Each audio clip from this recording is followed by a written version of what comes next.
OKC Thunder won against the Utah Jazz last night. They won 104-90.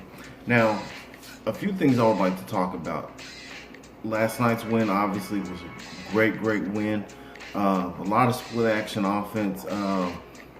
They got Utah off of the game. I mean, Donovan Mitchell, he had a problem scoring, which I'm surprised. I mean, Lu Dort did a very good job defensively.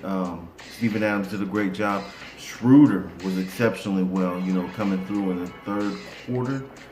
I'm not sure if he had 16 points or more, but he did very well in that third quarter. OKC got the job done, second straight game where you can't really complain. And also, they've held their opponents these past two games, Utah and also Portland, under 100 points. So we're seeing an increase in their defense. I think right now they're currently ranked at 11, with 107.7 points being allowed per game. But OKC did exceptionally well. But there's a few things I'd like to talk about. Number one, between Burton and it was Schroeder that he got into an altercation with after the game. I think it was the Pacers game. I think it might have been. They lost the Pacers game, and Schroeder got onto him, I guess, for whatever reason. But let me say this, okay? You're getting onto Deonte Burton for his play, but you aren't understanding, you being a leader and being in the league longer, that this is a coach's problem. If you watch OKC Thunder basketball offensively, there's always, like I've said before in previous videos, there's always a player that's in the corner standing outside three-point line.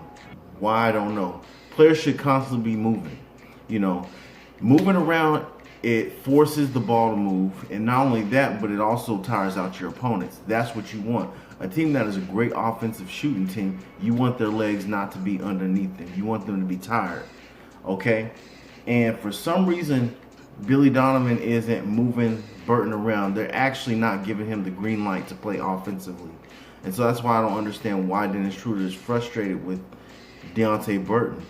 Last night in the Utah Jazz game, they gave Lu Dort the perfect opportunity to have the green light to do whatever he wanted to do, whatever he needed to do. I mean, you even see a play where inside, Schroeder has the ball. He can't really find anywhere to go. So what he does is he does a fake out, and Dort cuts in there and he scores an easy basket. They aren't doing things like that for Burton. And not only that, it's just really frustrating. I can show you guys a play where they play against Los Angeles. Now the ball, Chris Paul ended up giving the ball to Nerlens Noel, but Chris Paul didn't even try to, he saw Burton in the corner, you know what I'm saying? And he didn't even try to give him the ball. So it's just one of those things where it's very frustrating, watching OKC basketball. And like last night, Burton scored over 20 points, like I said.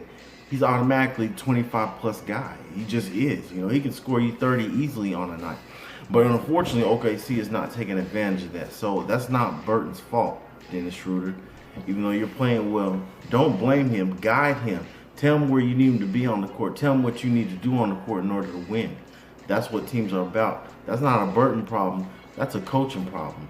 So anytime he's on that three-point line, tell him to cut to the basket. Do certain things like that on the back end, to where, guess what, you won't have to worry about shooting a three when you get an easy 2-point to cut down the lead. Okay, the next thing I want to talk about is trades, okay? I don't want to talk about anybody specific involved. I want to talk about after last night's game and the post-game interview, talking to the media and things like that. Chris Paul was just, talking.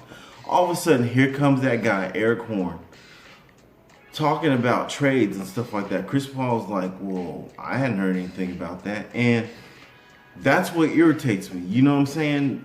Like, this team is building a chemistry. We're finally getting it together, identifying, our weaknesses, things like that. And here he throws a freaking spear in this team. It's just kind of annoying. You know what I mean? Eric Horn has this thing where he always does this. it's really frustrating, you know, in some of these interviews. He did it last year, you know, where he was really negative on the team and, you know, mentioning little stuff here and there about, you know, trades and why isn't this team good at this and that and the other, blah, blah, blah. You know, and it's just, I'm kind of over it with him, you know, and it's not to be mean. It just is what it is.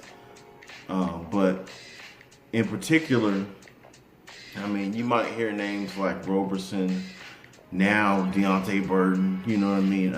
It could possibly even be Nader, but I'm not sure, you know, because this team is trying to get rid of so many people, and it's really frustrating, you know what I mean? So unfortunately, you guys, that's all I have right now, but hopefully we can get this win against Sacramento and Denver. I don't know.